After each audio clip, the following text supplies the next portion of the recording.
Alhamdulillah, wassalatu wassalamu ala rasulillah. All praise is due to Allah, and may Allah's peace and blessings be on the last messenger of Allah. Before going into the topic, from darkness into light, I would like to thank WAMI, the organization which, when I first went to Medina, myself and a couple of the American families who in difficult times received help, which made it possible for us to continue our studies there.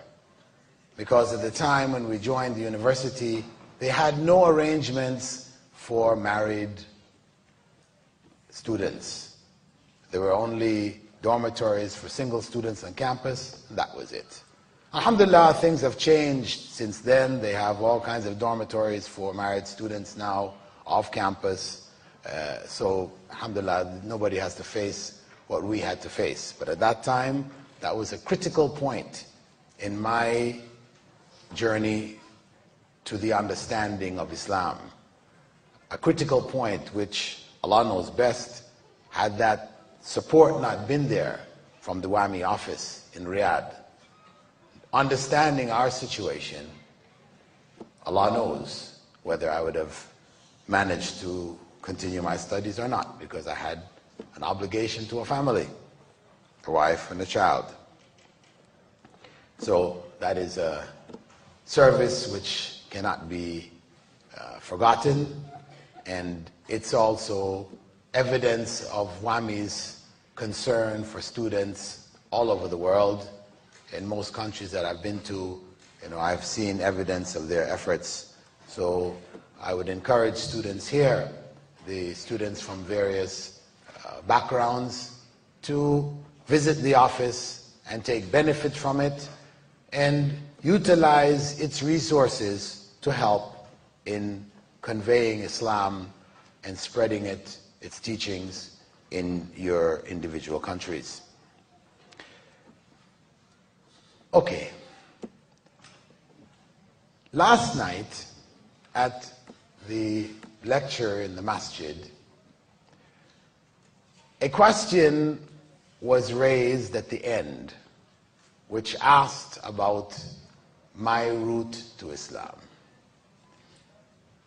And the organizers had forgotten or didn't realize that that's what I was supposed to talk about tonight. And I forgot also.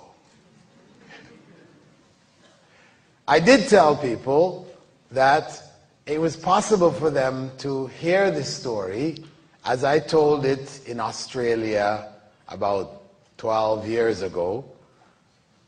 It was recorded and it's on YouTube, called My Way to Islam. So it wasn't really necessary for me to go into all the details. So I told about some of the basic stages that I traveled. The early stage, as I mentioned, I was raised a nominal Christian. Not that my parents thought we should just raise him as a nominal Christian, but that was just how young people at my time, in my time, were dealing with the church. It was nominally. I moved with my family to Malaysia when I graduated from high school. So like Barack Obama, I was here.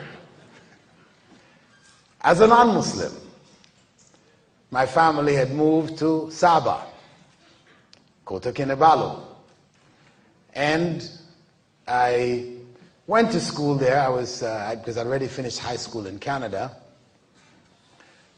My parents had me do A-levels, prepare for A-levels through distance learning.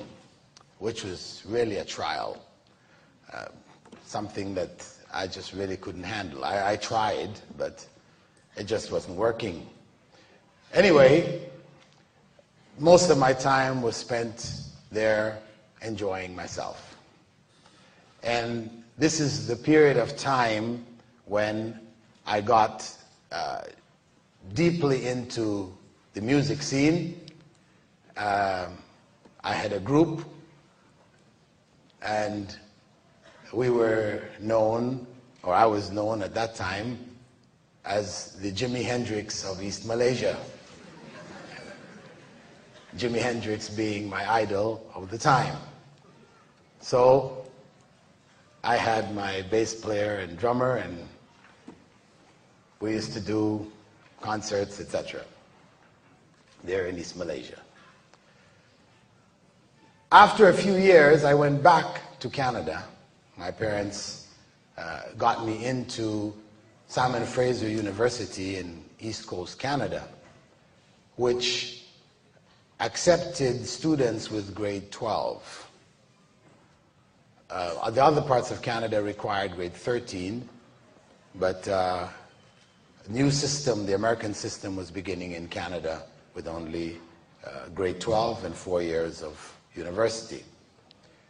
So I went to Simon Fraser University, began studying biochemistry, and while studying there as a student, still playing music, I started to realize that there were some serious issues in the world. Right there in North America, I came to understand the plight of Black Americans, as well as Indian Americans, or Native Americans, so they're referred to now, American Indians. And I felt there was a need to change the situation. I wanted to make a better place, this world a better place. And what was being presented at the time at the university by the professors in sociology and psychology departments was communism. That was what was being offered. I started to read about it, and I accepted it. But during that period of time, I went back to Malaysia during the summer. And when I got back there, I found that my family, actually they told me about it, but I found this situation. My family had adopted an Indonesian boy. An Indonesian boy who, his father was dead. Being an Indonesian, though born in East Malaysia, there was no future for him in higher studies. My mother felt she wanted to help him, and the only way that she could do so, to take him back to Canada to further his education, was to adopt him. And that was already a tradition in her side of the family. She already had like 4 or 5 adopted brothers and sisters. I mean, their family was still 5 or 6 people. Her mother just used to love to help others. So she adopted him into the family. So when I went back, I met him and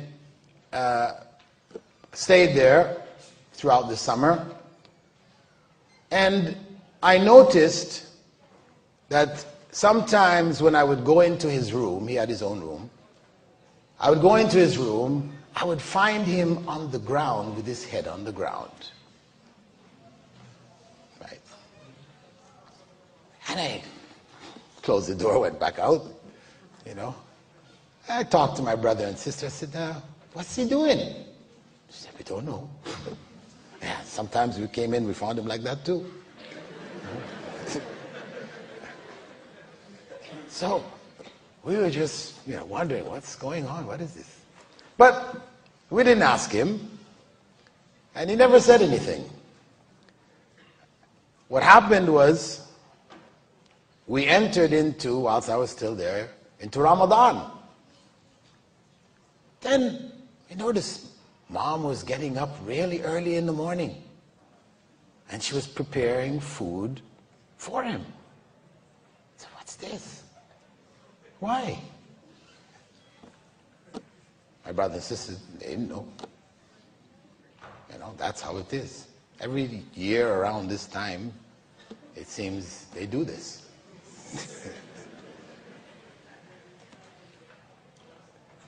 And my mother, we also noticed after Ramadan, I noticed anyway, my brothers and sisters, they noticed it earlier, they pointed out that every time Mom and Dad, whenever they had a meal, which was a meal using pork, right? She would cook fish for him. Why is that? He doesn't eat pork. Pork is a favorite food, North American food. Right? North Americans love the pig. Porky pig. Anyway, it was something strange. Couldn't figure it out.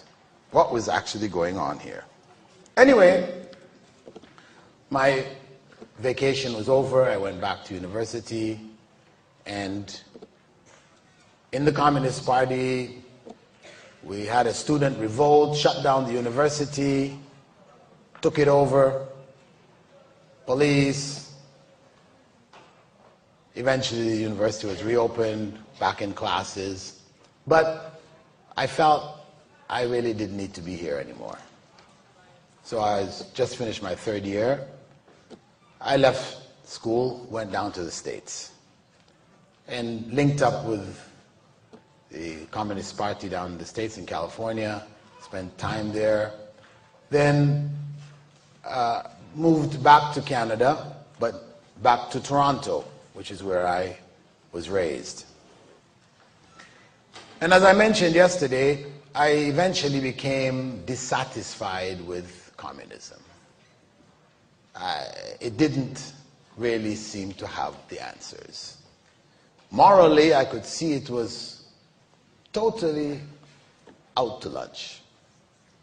Engels were saying that the family is the place of oppression of women. It's better for people not to have families. Just males and females. We get carers to look after the kids. And so the relationships, families, people who already had families before they joined the party, etc., their families just broke up, fell apart. And I saw people were unscrupulous. I mean, it became clear to me. I remember one day after a rally in which we raised money for some political prisoners. And I needed to get some cigarettes. I didn't have enough money. I talked to one of the people that was handling the finances. I said, can you lend me some money? I need to buy some cigarettes. He said, no problem. They opened up the money which had been gathered and raised, for the political prisoners. Hey, I said, but that's their money, isn't it? It's for them. He said, no problem. We pay for our rent. Parties, no problem. I said, oof. I didn't like that really. But it was symptomatic. When I went back to Toronto, seeing what was happening with communism with regards to capitalism, communism was losing out. Capitalism was winning the battle, the economic world battle. It was a failure, communism. And reading the history, Marx, Lenin, they were relatively okay, but when Stalin took over, millions massacred. Mao Zedong, millions massacred. Why? Bourgeoisie, you can't reform them. These are the enemies. The only way is to eliminate them. A very vicious, harsh system. So, as I mentioned before, at that period, a close friend of mine who was in the party with me, who was in fact actually a Maoist, that was the most strongest of the communist factions, memorized the red book of Mao Zedong. She accepted Islam. That just blew me away. Wow. How? Why? And she explained that it was not what I thought it was. Islam is different. It's not like the other religions, etc., etc. So I started to read. And then I told you yesterday that after reading the book of Muhammad Qutb, I was convinced, intellectually, that Islam was the way. But spiritually, I had denied that there was a God for about 4 years by then. There is no God. Even before that, I said, growing up, I mean, even as a Christian, I really didn't think too much about God. I mean, it was just, we'd hear God, but usually it's like, God damn it, you know. That's where we heard it most, right? But now this was an issue. If I was to become a Muslim, I had to address this issue. I really didn't know where to go on this. I talked with some people who were already converts around me, but I wasn't convinced spiritually. What happened was the commune I was living in, you know, as communists, we were living in communes, meaning that it's a communal house. We rented a house together, everybody just has a room in there, a common kitchen everybody uses, you know, males, females, everybody's in their individual rooms. And in my room, I used to have a library. I used to read a lot, so I collected a lot of books. And because when you live communally, you know, people go in and use other people's stuff, because we looked at it like, even though it was officially mine, it was everybody's. So people used to come into my room and borrow books. They would sit at a table and chair and eat. And read the books. Then one day, when I had gone into the room, I'd lay down on the bed to go to sleep. And there were a couple of people had come in, were reading at the desk. I was slipping into sleep, but still aware of the room. So sort of halfway between sleep and waking. And whilst I was in that state, I could see myself walking with a bike, because I used to ride a bike, walking with my bike to this, what looked like a warehouse, a door. And I walked into the warehouse. The warehouse was pitch black, dark. I kept walking in. And as I walked in, further and further, I would always turn back and check to see, is the door still open? Further I went, the smaller the door got. The light outside. It was getting smaller and smaller. But somehow I was just driven to keep going in. Until, as you can imagine, I reached the point where I turned back and there was no light. I was in pitch darkness. At that point, this fear came over me, which I had never experienced in my life before. It was a fear which just shook me to the root of my soul, really. I felt death that I was dying. If I didn't get out of this place, I would never get out. That's what went through my mind. So I started to scream for help. Because somehow, in spite of all of this darkness and everything, I could still see those people sitting at the table. So I was calling out to them to help me. But in that state, and I've spoken to people, other people at different times, where they've found themselves in a similar state. At this point, when I tried to scream, words just wouldn't come out of my mouth. They were just stuck in my throat. No sounds would come out. I was screaming in my brain, but nothing was coming out of my mouth. They couldn't hear me. I did that for a bit, and then I realized that it was all over. They couldn't help me. I couldn't get myself out. I was finished. So I just gave up. That's it. It's all over. When I gave up like that, I woke up. Oof, sat up in my bed. Wow, that was really a shock. Really a shock. You know, I sat there for a bit and I was just thinking, I said, wow, what was that? And then it hit me, you know, hey, the people in the room couldn't help you. You couldn't help yourself. So, who got me out of this? Obviously, it was somebody beyond me. Beyond the people in the room along with me. And this is when I started to feel a sense of God being there.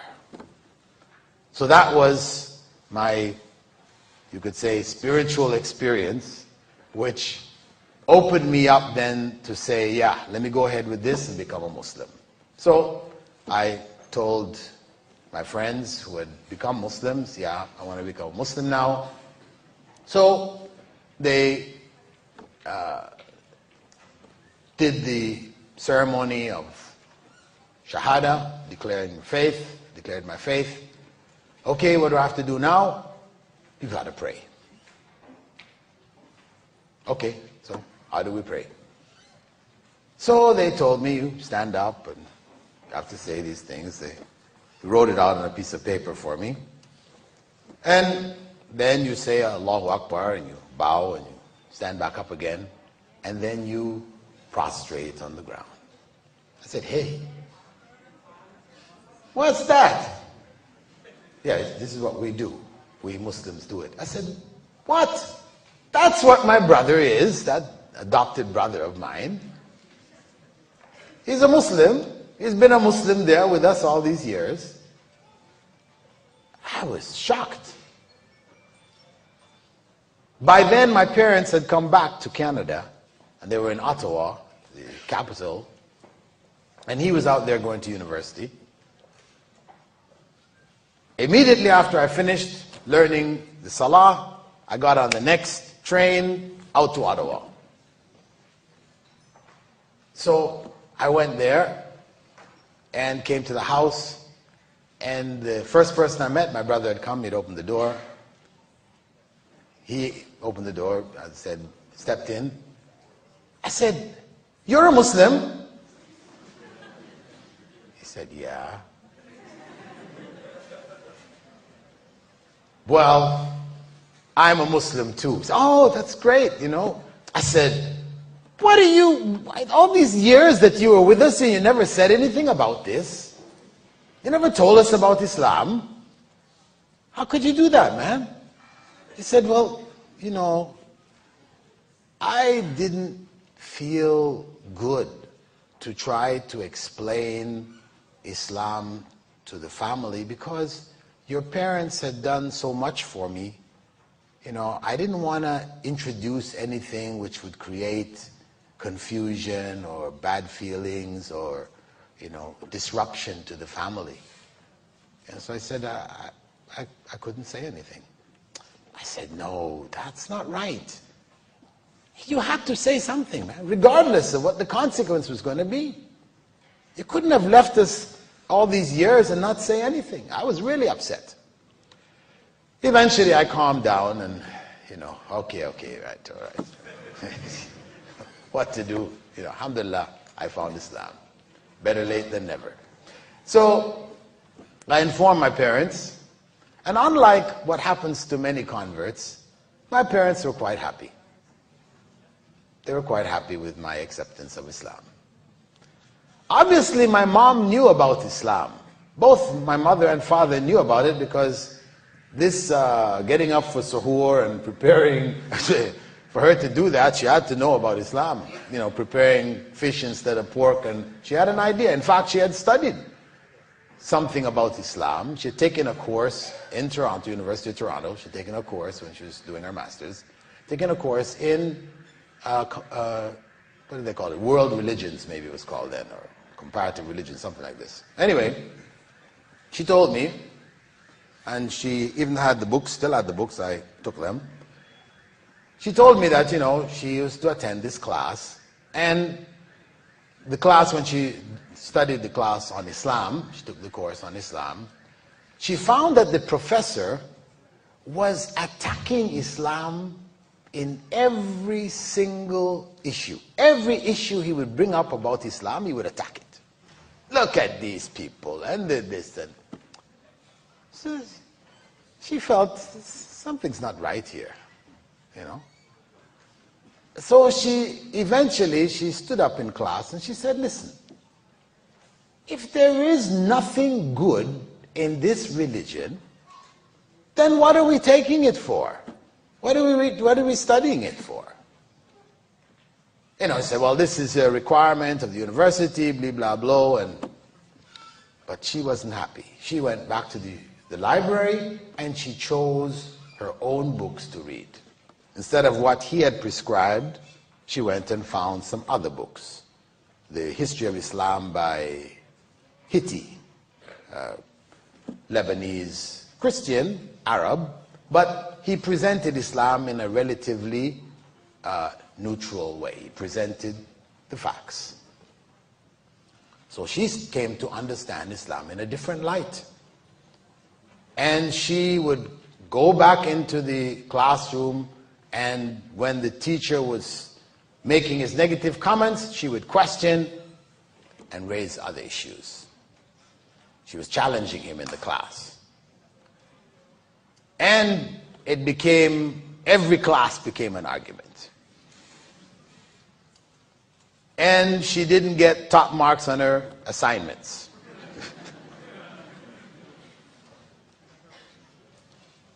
She was passed. She did pass with a B. She should have been really an A student. And later, she came to understand the professor was a Jewish professor. You see? He's a Jewish professor teaching Islam. Or as we say, teaching Mislam. Right? Anyway, the point is that she had this exposure, she had shared that with my father, so they had this background, this understanding. When they moved to Malaysia, they already had a background of the belief system, people, etc., etc. And they were, as I said, then accepting of me choosing to become a Muslim. Because at least now, from the case of my mother, at least now you believe in God and you're worshiping God. It's a good thing. And for my father, because he had been a socialist when in his own youth, realized the weaknesses much earlier. And we used to have arguments at the dinner table all the time. So now the arguments were over. So everything was peaceful. He was fine with it. And I was happy, family was happy with me accepting Islam. After accepting Islam, as I told you yesterday, I had gone through this experience when I started to seek knowledge of Islam.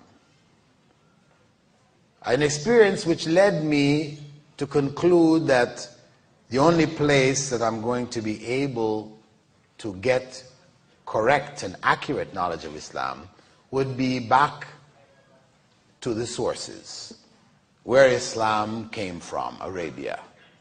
Let me go to Medina. I got a scholarship, I went there and began to study. So I studied, finished off my BA there in Medina, and during the course of my studies, my family moved to other parts of the world. My father and mother, they moved to northern Nigeria, and they taught there. They're both teachers, trainers of teachers, teacher trainers.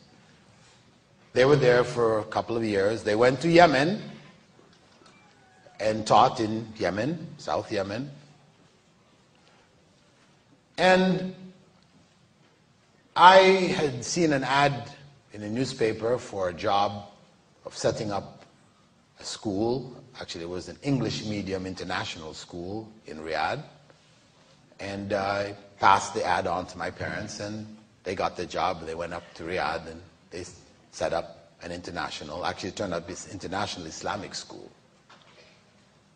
They set up the boys and girls sides.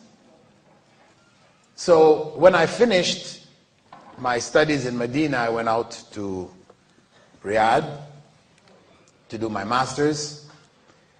I was invited by my father to come and teach Islamic studies at the boys' side of the school. The school was known as Manar Riyadh Schools. And that was a new challenge for me. The knowledge I had gained, I had to now translate it into the teaching media. I wasn't really a teacher. I got tips from my parents, how to organize lessons and these types of things, and I began the process of teaching.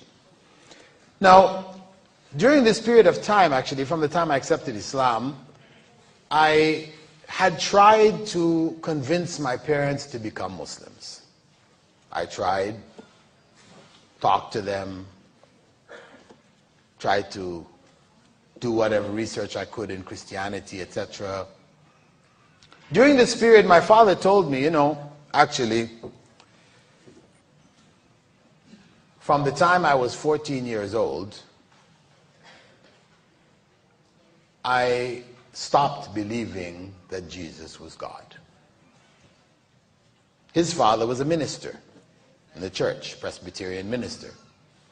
So he was raised in that religious environment. But when he went to school, did a little bit of study of logic, he concluded that Jesus could not possibly have been God. So he, from that point onwards, from the time he was 14, he only prayed to God alone, who was known as God the Father. His brothers and sisters used to call him the atheist, because for them, if you didn't believe Jesus was God, then you don't believe in God. So he had carried that all the way along. And then I understood why he never used to go to church. My mom used to go and take us kids, but Dad never used to go. So that was where that was coming from.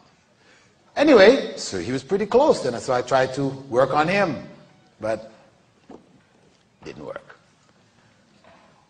Whatever I tried, discussions, etc., they said, Islam is a good religion,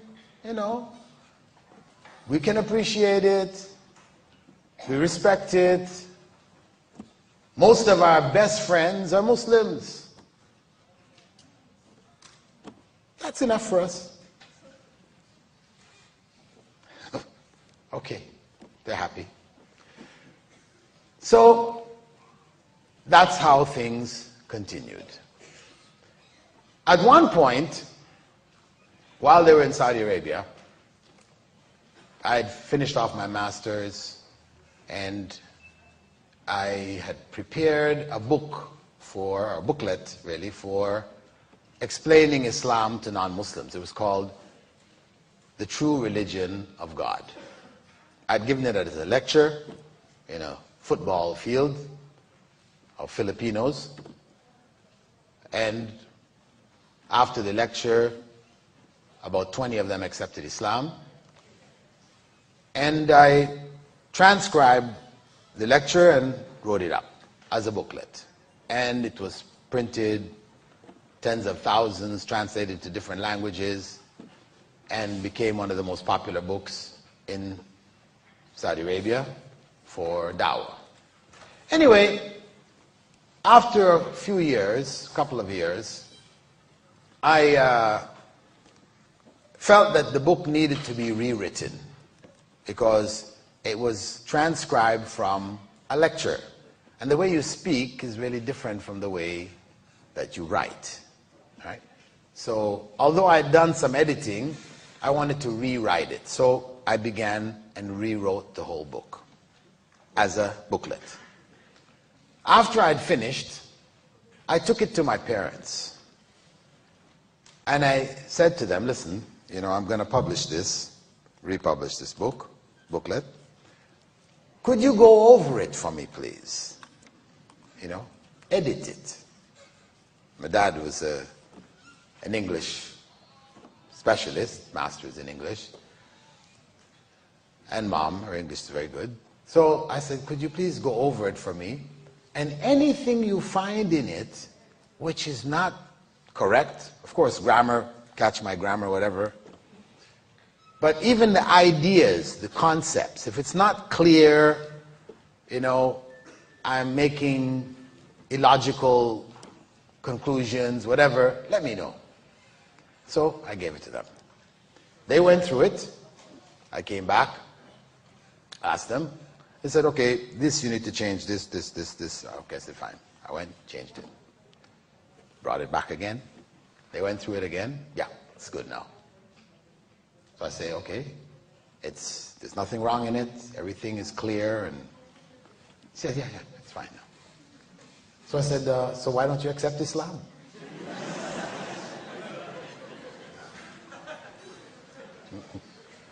They smiled. Said, okay, give us a Quran. So I gave them a Quran to read. Another year passed, and they went back to Canada. And at that point, I went to the UAE. And I went to Canada from the UAE to visit them. And about the day after I got there, my mother came to me and said, I want to accept Islam. I said, Alhamdulillah. She said, listen, don't tell your father. I want him to make his own decision, right? To decide for himself. The next morning, he came to me and said, I want to accept Islam. So that was the high point in my life, because having given da'wah, I told you about it yesterday, we were in the eastern province, 3,000 troops accept Islam, people accepted Islam all around us, and then my own parents, it's tough. Anyway, I asked my mom afterwards, I said, what caused you to make this decision after all this time, and why did you decide? She said, you remember when you came to visit me in Jeddah? They moved down to Jeddah.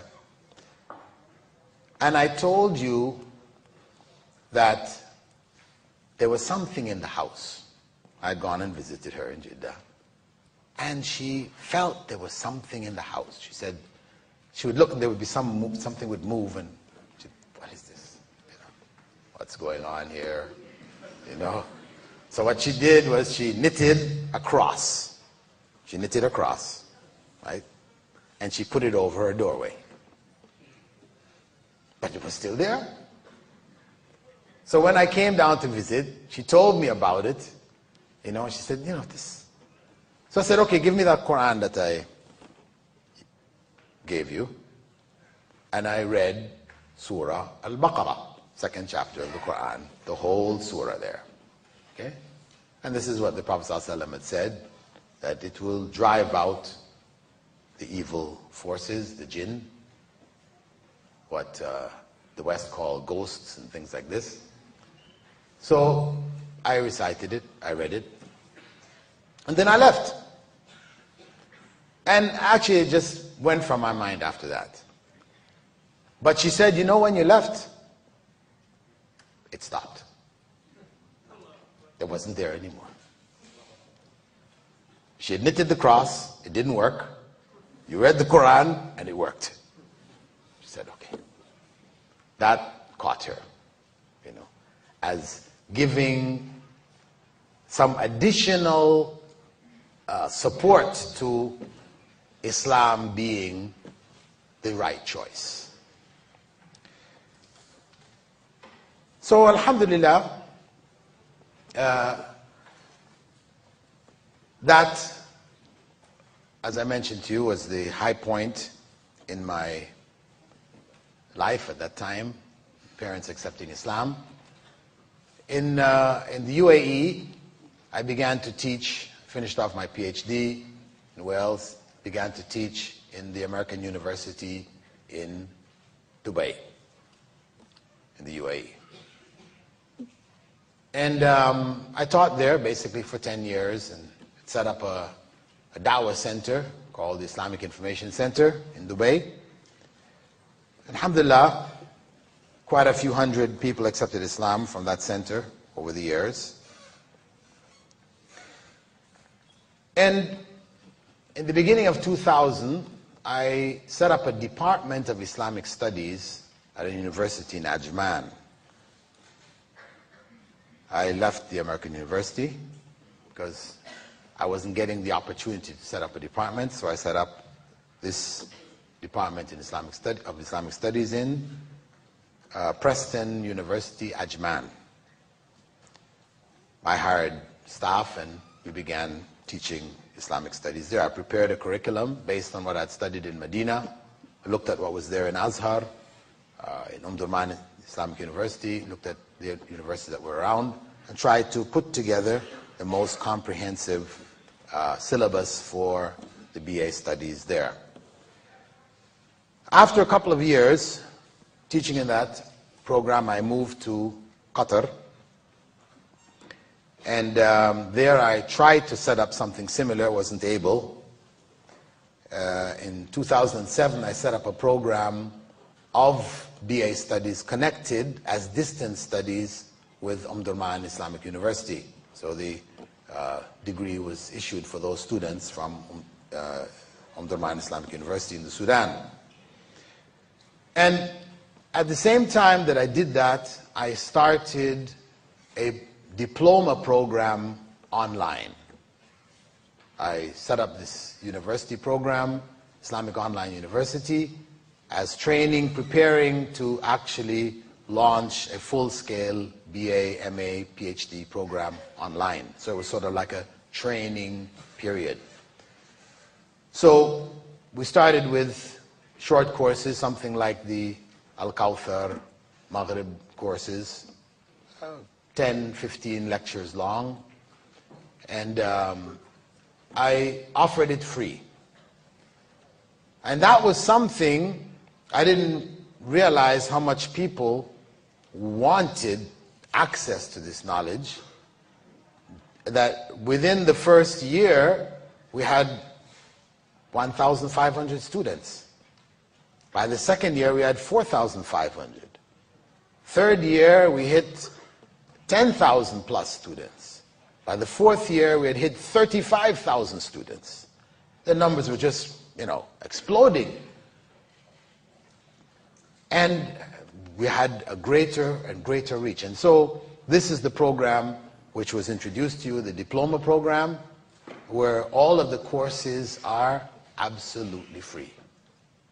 And there are no requirements to get in, no age requirements, no certificate requirements, nothing.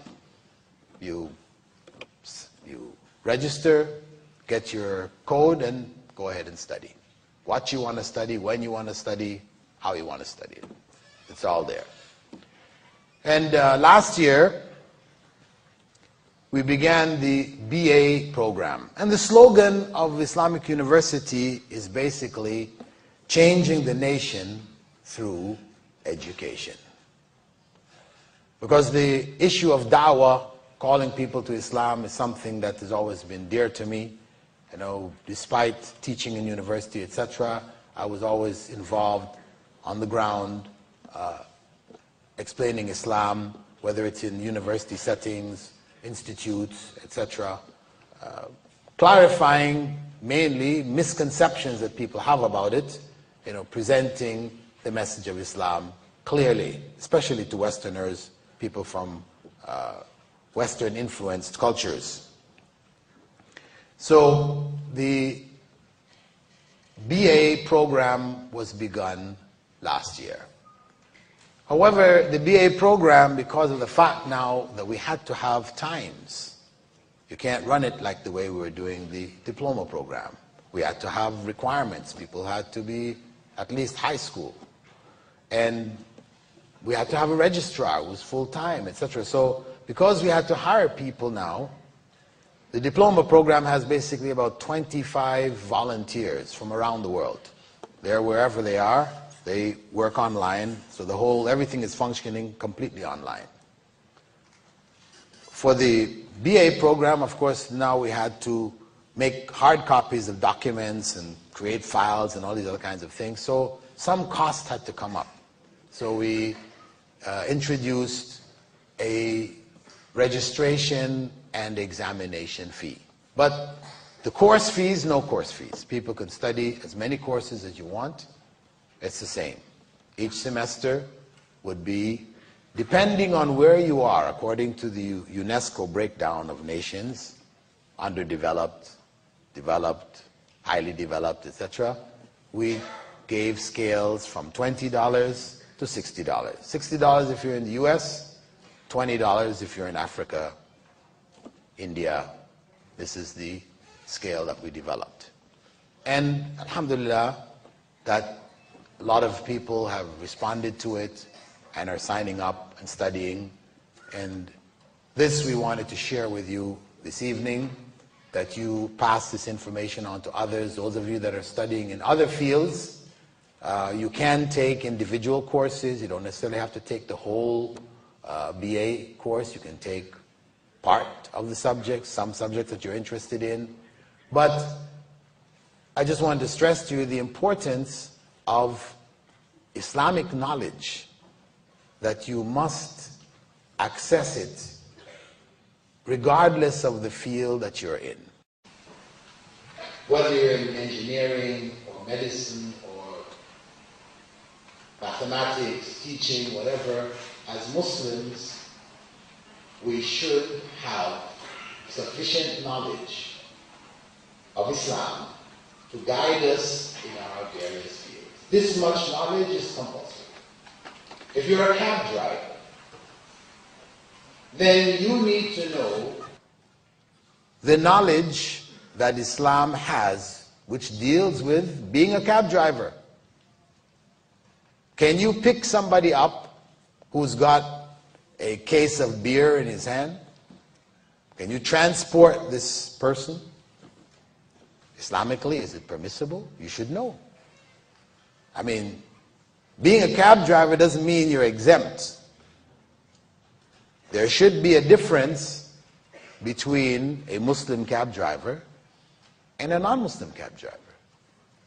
As a Muslim cab driver, there are guidelines that you have to follow. As a non-Muslim, there are none. Just whatever the law says, you must do this, you can't do that, whatever. But beyond the overall governmental laws, for a Muslim, we have the Sharia. The Sharia, which touches every aspect of our lives. So whatever we have to do, regardless of our professions, our circumstances, it is an obligation on each and every one of us, a religious obligation, to have sufficient knowledge to do whatever is required of us in a way which is pleasing to God. That's the bottom line.